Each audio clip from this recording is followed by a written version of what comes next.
Hai guys, kembali lagi bersama Jakun di episode Jaket Kuning.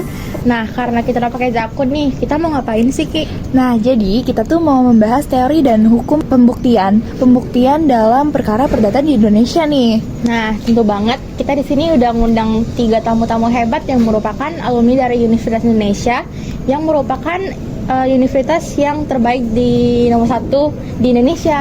Yeay, Dan mereka tuh merupakan alumni dari Fakultas Hukum, guys. Nah, langsung aja kali ya kita langsung panggil. aja. Iya, boleh. Boleh. Ayo kakak-kakak. Hai. Halo. Selamat siang semua. Nah, kakaknya nih, mereka udah datang nih, guys. Boleh nggak diperkenalkan dirinya? Iya, kenalan satu-satu dulu nih, karena kan kita udah pada kenal nih sama kalian. Mungkin audiensnya belum pada tahu nih sama kalian. Kenalin satu-satu. Halo guys, nama aku Nisrina dari Fakultas Hukum. Hai, aku Seliang Reini dari Fakultas Hukum. Halo, nama aku Kansetia Zalfa dari Fakultas Hukum. Oke, langsung aja kali kita tanya-tanya ke mereka ya, guys. Oke, langsung aja kita mulai. Untuk membuka diskusi kali ini, saya ingin bertanya nih kepada Kakak Shirley. Di sini ada Kakak Shirley, guys. Secara apa itu pembuktian dalam hukum perdata dan mengapa pembuktian ini sangat penting nih menurut Kak Shirley sendiri? Oke, jadi pembuktian itu dalam hukum perdata adalah proses untuk menunjukkan kebenaran dari suatu fakta di perkara perdata. Siapa yang mengendalikan harus membuktikan. Artinya, pihak yang membawa suatu klaim harus memberikan bukti untuk mendukung klaim tersebut. Hal ini sesuai dengan prinsip actuary in cabin probatio. Oh begitu, sangat menarik sih. Selanjutnya aku boleh nanya ke Kanisrina nggak? Sebagai praktisi, bagaimana proses pembuktian yang diterapkan dalam praktik sehari-hari sih, Kak?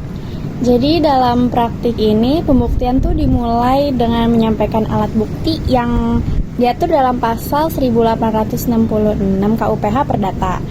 Terus alat bukti ini mencakup surat, saksi, persangkaan, pengakuan, dan sumpah. Di pengadilan penting sekali untuk memastikan bahwa alat bukti yang diajukan relevan dan sah menurut hukum. Oke. Makasih banyak ya Kak jawabannya. Untuk Kak Kansa sebagai hakim, bagaimana nih menilai alat bukti yang diajukan dalam perkara perdata menurut kakak sendiri nih? Oke, sebagai hakim, kami berpedoman pada prinsip pembuktian yang sah. Kami melihat apakah alat bukti tersebut memenuhi syarat formil dan material. Selain itu, kami juga mempertimbangkan bobot dan relevasi alat bukti terhadap perkara yang sedang diperiksa. Oh, gitu. Bagaimana dengan beban pembuktian dan siapa yang bertanggung jawab membuktikan apa dalam kasus tersebut? Oke, aku jawab ya. Secara teori, beban pembuktian ada pada pihak yang mengendalikan. Misalnya, jika penggugat mengklaim bahwa tergugat melanggar kontrak, maka tergugat harus membuktikan adanya pelanggaran tersebut.